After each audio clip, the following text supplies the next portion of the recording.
Bonsoir à tous, ravi de vous retrouver dans le cadre de cette grande édition d'information qui s'ouvre par l'actualité. Le Premier ministre sortant, je cite, Jean-Michel Sama Lukonde est allé présenter ses félicitations à son successeur. Je cite également Judith Toulouka Soumimoa, juste quelques jours après sa nomination comme Premier ministre de la République démocratique du Congo pour la première fois de l'histoire. Une femme va diriger le gouvernement, vous le savez, une visite évidemment d'échange entre les deux personnalités et qui a duré quelques temps avec des orientations comme nous fait savoir Jean-Michel Sama Lukonde.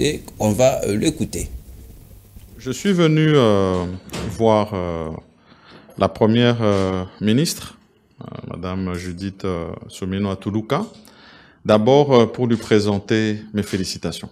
Félicitations pour le choix porté sur sa personne par son Excellence Monsieur le Président de la République pour l'accompagner dans l'exécutif de ce pays en tant que première ministre et chef du gouvernement, mais surtout celle qui va implémenter sa vision et permettre la matérialisation, en tout cas des engagements phares qu'il a pris vis-à-vis de la population congolaise lors de son investiture. Donc mes premiers mots, c'était en tout cas des mots de félicitations à Madame la Première ministre. Ensuite, vraiment en toute cordialité, nous avons eu l'occasion d'échanger sur un partage d'expérience.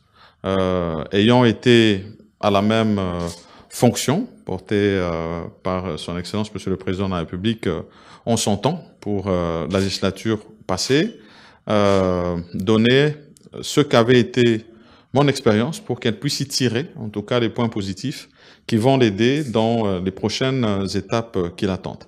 Ça veut dire que, principalement, un travail qui a été fait avec l'informateur, qui doit être un peu sa source d'inspiration, et puis toute la collaboration qu'elle doit avoir avec la famille politique du Président de la République, les consultations qui doivent être menées par la suite et qui vont nous amener à la formation d'un gouvernement que l'on veut vraiment de cohésion. C'est ça le vœu en tout cas des forces politiques dont moi-même je suis issu.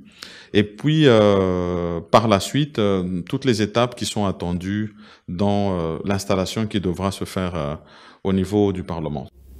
J'en parlais tout à l'heure, la nomination du Premier ministre continue à susciter beaucoup de réactions dans l'opinion, mais également dans la classe politique. C'est le tour du parti politique UPR par les canaux de sa porte-parole, Madame Lorraine Ngoma Meta, qui a fait savoir la joie de son parti et a tenu tout de même à féliciter le chef de l'État, Félix-Antoine Tshisekedi Tshilombo, sur le choix porté à une femme en tête du gouvernement. Je le disais tantôt, une première pour l'histoire de la République démocratique du Congo. On va l'écouter au micro d'Alain Ngoma. Nous étant qui est parti politique Union populaire républicaine, avec tous les secrétaires permanents, c'était vraiment une nouvelle qui nous a tous réjouis, et surtout que c'est pour la première fois à la tête du gouvernement une femme. Nous sommes vraiment très reconnaissantes par rapport à cette marque de confiance que le chef de l'État nous a fait, nous étant que maman, étant que femme. Nous savons que c'est une tâche très lourde, mais avec l'aide du Seigneur, tout ira bien. Là où vous êtes, écoutez le peuple, écoutez tout ce que la population a besoin, parce qu'avec tout ce qu'il y a dans ces pays, il n'y a rien à dire. On le voit, nous tous, comment nous sommes vraiment bités devant beaucoup de problèmes. Mais nous savons que c'est maman qui gère la maison, c'est la maman qui connaît quand est-ce que l'enfant a faim, quand est-ce que l'enfant peut boire, quand est-ce que l'enfant peut être scolarisé, quand est-ce que l'enfant peut évoluer. Avec tout ce qu'il y a dans ces pays comme des défis à relever, nous savons que c'est une tâche très lourde, mais que le Seigneur vous accompagne. Avec l'expérience que vous avez, nous sommes vraiment convaincus que les choses iront mieux. Il ne faut pas la juger avant qu'elle puisse travailler. Laissez-la travailler et nous allons voir ce que ça va donner. On ne peut pas la juger sans pourtant la laisser travailler. Qu'elle travaille d'abord, on va la juger par rapport à ses œuvres. Voilà tout ce qu'on peut vous dire pour l'air concernant la nomination du Premier ministre en attendant évidemment le prochain gouvernement.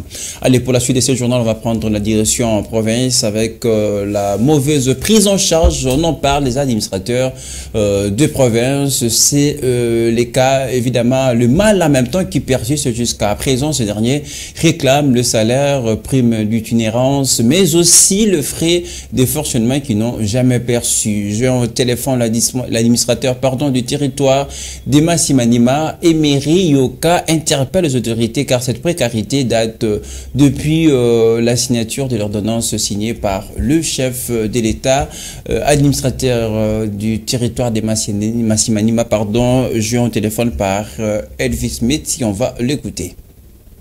C'est une situation de tous les administrateurs du territoire. Tous les administrateurs du territoire de la République démocratique du Congo, qui sont les représentants du chef de l'État, sont très malheureux.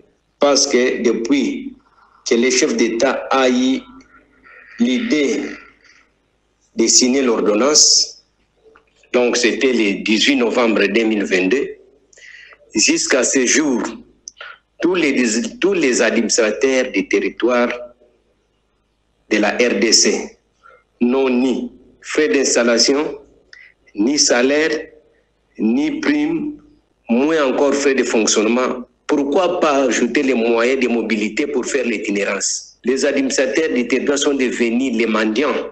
Vraiment, c'est le terme. Or, parmi nos territoires, nous représentons valablement notre chef de l'État. Concrétiser sa vision, nous souffrons excellence. Depuis que nous sommes devenus des administrateurs, on ne partage plus avec les gens. Or, nous manquons.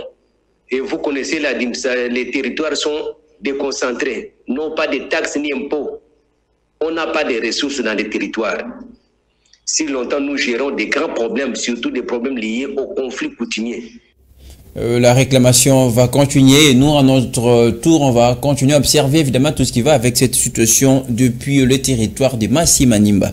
Allez, on va poursuivre ce journal avec l'actualité brève et qui pourra évidemment réflexionner le chemin de fer de l'Office national des transports en République démocratique du Congo. Plusieurs questions se posent dont le chef de la population vit l'état des délabrements très avancé de cette route de chemin de fer où les gens exercent leurs travaux demain, mais également les autres qui étalent à même le sol, même dans le table de vente de la boisson, sous l'œil impuissant des ministres en charge des transports et les directeurs généraux de l'Office national des transports. Nos reporters s'y sont rendus sur place et on en reviendra évidemment dans nos prochaines éditions pour vous faire vivre en détail ce qui sera ces reportages.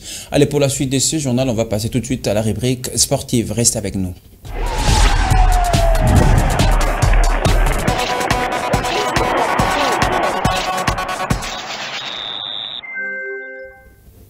Vous l'avez certainement compris, c'est l'heure de vous parler sport naturellement dans ce journal. On commence avec cette brève interclub de la CAF. Le Corbeau de Lubumbashi se déplace à Petro de Londra pour le match retour des quarts de finale de la Champions League après le nul vierge à l'aller à Kamalondo. Les hommes de la Mindia sont condamnés à une victoire, quel qu'en soit le prix et les circonstances, pour décrocher effectivement la qualification en demi-finale. Le match est prévu demain à 17h de Kinshasa. On va suivre de près, évidemment, on reviendra dans notre édition rétrospective qui va vous retracer évidemment l'essentiel de l'actualité. Toujours en bref, on parle ballon rond. Dans les objectifs domestiques, cette fois-ci, la Ligue nationale de football annonce que le payout de la Ligue 1 aura bel et bien lié à partir du 12 avril prochain. Dans un communiqué officiel, la Ligue nationale de football a dévoilé le format de cette phase cruciale qui verra la participation de 6 clubs qui discuteront leur survie en championnat national Ligue 1. Là-bas, évidemment, il y a plus d'intérêt, ça fait battre le cœur. On va suivre de près pour vous, chers téléspectateurs. Puisqu'on évoquait un instant les championnats nationaux, on va y rester. Cette fois-ci, on va changer de format. On va parler play-off, considéré comme un gros test pour les Aigles du Congo qui accueillent les unionistes en match de la 9e journée prévue demain au stade de Martyrs de la Pentecôte. Pour l'entraîneur des Aigles du Congo, ce match est un vrai challenge pour son équipe. On va l'écouter. Je doute que ça va être des challenges très difficiles, mais j'espère que mes garçons prendront ça comme un défi très important pour eux. Et j'espère qu'ils vont répondre positivement sur le terrain. J'ai étudié l'Aigle du Congo, donc je ne peux pas débarquer quelque part comme un aventurier, comme vous dites, et arriver et venir dire je suis entraîneur professionnel et je ne connais rien sur le championnat. Donc, j'étais obligé de me renseigner le mieux que je pouvais sur le club des Aigles du Congo et sur les futurs adversaires.